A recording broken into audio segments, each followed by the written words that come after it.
Good afternoon. I'm Adam Rutstein, VP of Corporate Citizenship and Sustainability at TD Synex. And in celebration of our Earth Month, we're conducting a fireside chat with Ernie Roberts from Belkin. Ernie, how are you today? I'm good. How are you, Adam? Thanks for having me. Doing well, thank you. Happy Earth Month. Yeah, same to you.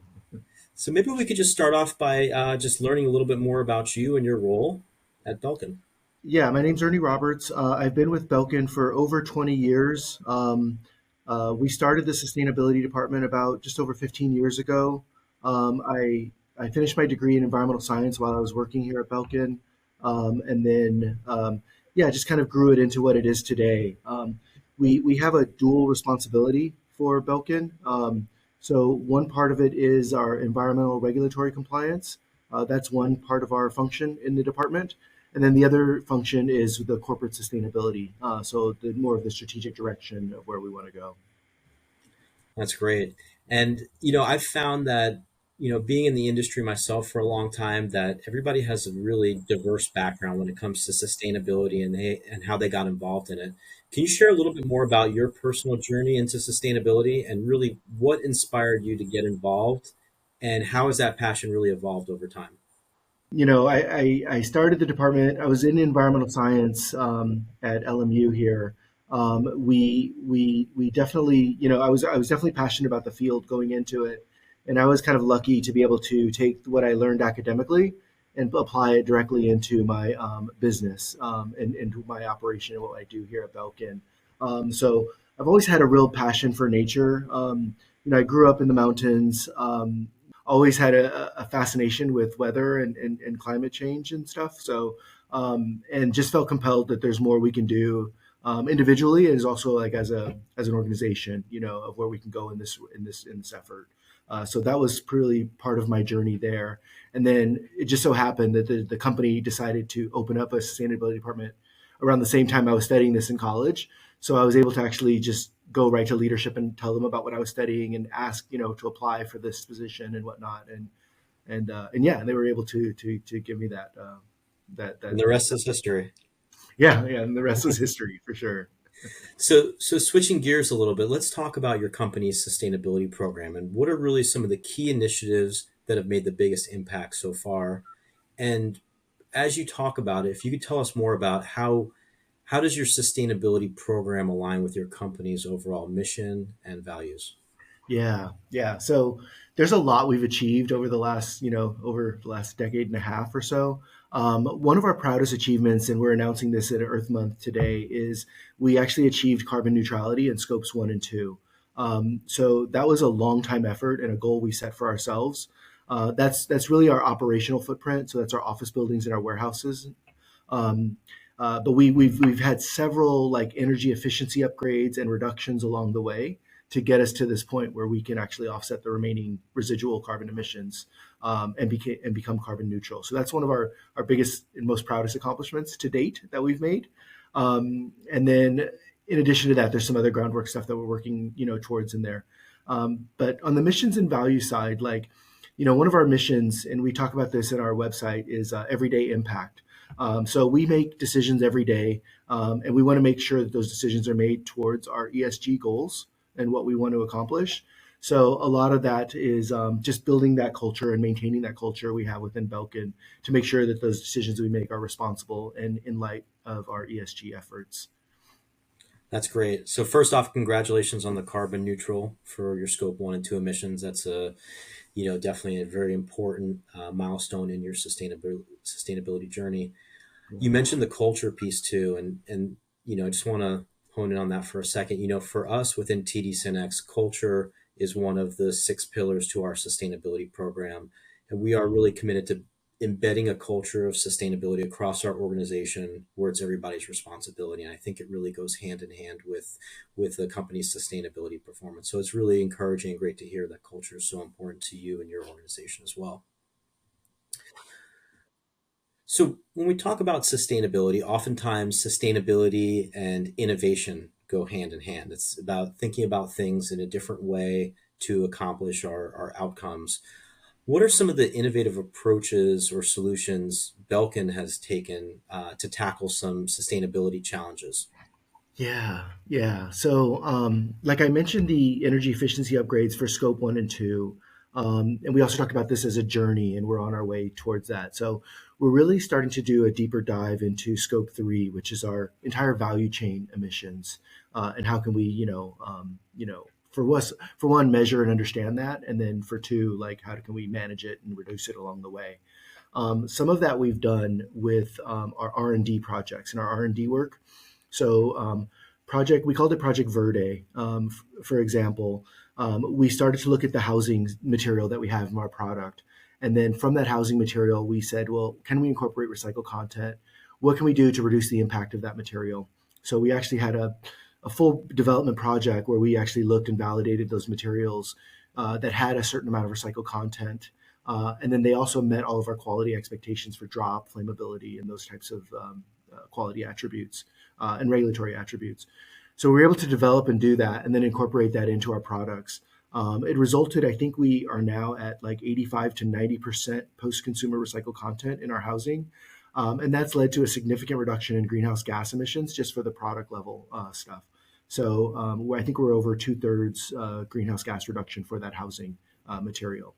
So just some of the innovative stuff like that, and some of the R&D work, and we're continuing more R&D work. We actually did another one for our cable line, and we have another R&D project that we're kicking off this month, I believe. Can't talk about it yet, but so there's still more avenues and ways we can grow and develop into reducing our impact with our product, and then just understanding that impact of our product. And then the other side of that innovation scheme is our life cycle assessment. So we have a tool in house where we can actually measure our the product footprint, the product carbon footprint. And so we're really just building our capabilities around that so we can better measure our product footprint throughout the product's life cycle. So the LCA tool goes hand in hand with that R&D work to help us measure the greenhouse gas emissions of those materials. Ernie, that's really great. And, being able to measure performance is really key to really showcase the ROI of these different projects. And you had referenced quality before as well. And it's so important that, sustainability has a seat at the table and there's a balance among the different stakeholders that are involved in these different projects. So, really great to hear. So switching gears a little bit as we approach Earth Day and Earth Month this April, why do you think it's especially important to highlight sustainability efforts right now? And how does participating in this campaign really influence your company's ongoing commitment to environmental responsibility? Yeah, yeah, for sure. We celebrate Earth Day and Earth Month actually every year at Belkin, and we have a global footprint similar to TD SYNNEX. So each region actually does their own program throughout Earth Month. So they each have their own panels or like team building events, to help kind of build that. Just that alliance and that culture, like you mentioned earlier, about sustainability. Australia, for example, is planning to have a panel on the importance of battery recycling and addressing standby power. So, just understanding the importance of recycling, electronics in the space, and then also addressing like, product level or consumer level like issues like standby power for their homes. So I think that's also part of just that larger, like, culture that we want to have and maintain here at Belkin. That's great. And, you know, when you think about a Earth Day or Earth Month, I think the key there is really about driving awareness. And when you have awareness and then comes education and thought leadership, we really want to try and educate our coworkers about the importance of sustainability and how does it impact their jobs on a daily basis. Just as a quick example, within TD Synnex, we actually had developed our own training modules for sustainability to really help not only our coworkers but our partners in the channel on sustainability. We see education and thought leadership as really a key to being able to move the needle collectively when it comes to sustainability. That's so critical, actually. So the more engagement and more touch points we have with our own employees about our efforts and what we're doing, the better you kind of enhance and build that. Completely agree. So, looking ahead a bit, what do you think are the most critical areas for growth and sustainability, both within our industry and globally? our focus is really targeting Scope 3 efforts and Scope 3 emissions. So we're just starting to kind of build that infrastructure to how to measure and manage our Scope 3 emissions.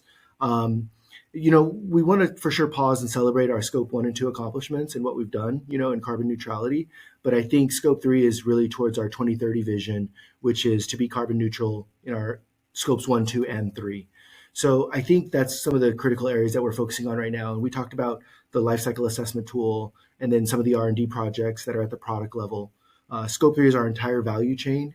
So we want to be able to, basically look at those raw materials and their full journey throughout the product life cycle to assembly, the logistics of transporting them to the retailer, to the consumer, how it's used, and then the end of life considerations after it's used. So full cradle to grave assessments of our Scope 3. I think that's really critical um, for one, for our efforts and what we're doing, and really get a full picture of what our footprint is as an operation, as an organization. For sure. And when you think about sustainability, there's so many different moving parts. You hit on several of them already. And when we think about it, how do you feel companies can and individuals can collaborate more to accelerate meaningful change in the world of sustainability for years to come? Yeah, so there's definitely, I think sustainability is just becoming more and more critical to business. Quite frankly, it's really become a competitive advantage for customers. I mean, for suppliers. So we see, on our side, we see customers asking more and more about sustainability attributes during like RFP. They want to understand the environmental impact of their purchasing power and what they're doing. So that's a great um, conversation starter. So what I see sustainability really is there's a lot of front of the house efforts in terms of the sales and marketing side of the business, but then there's also like the back of the house efforts and what we do with our supply chain and how we manage that. And I think the more effective we can kind of bridge those two together is what really kind of makes us stand out in the organization. Um, I I also kind of see sustainability, like my department specifically, more of like an IT department where we can really just help marketing, help sales, help the supply chain, et cetera, like kind of embed some of those corporate initiatives into their work. And that leads to like the cultural building, but also just like a more responsible business overall. And that's really resonated with our customers. That's great. Yeah, I couldn't agree more. I mean, collaboration is key when it comes to sustainability, and I think we're in one of those unique areas where it's extremely cross-functional in nature. I can't think of a function in the organization that we don't interact with when it comes to sustainability, and it's really about mobilizing your coworkers across the organization. So, Ernie, as we wrap up, are there any closing remarks that you have that you'd like to leave our viewers with regarding Earth Month and sustainability in general? I think also that obviously sustainability is a core value for Belkin. It's what we do. It's how we operate, and we're going to continue on that journey and building that wheel.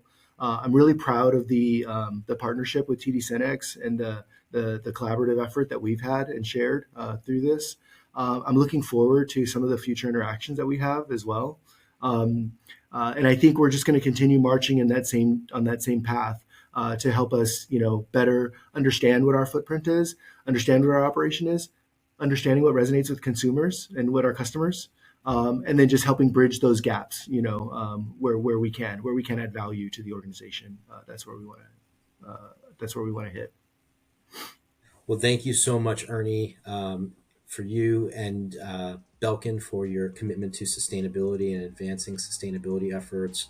We look forward to continuing to collaborate with you on sustainability to continue to make a better tomorrow than today. Thank you so much and happy Earth Month. Thank you, Adam. Happy Earth Month.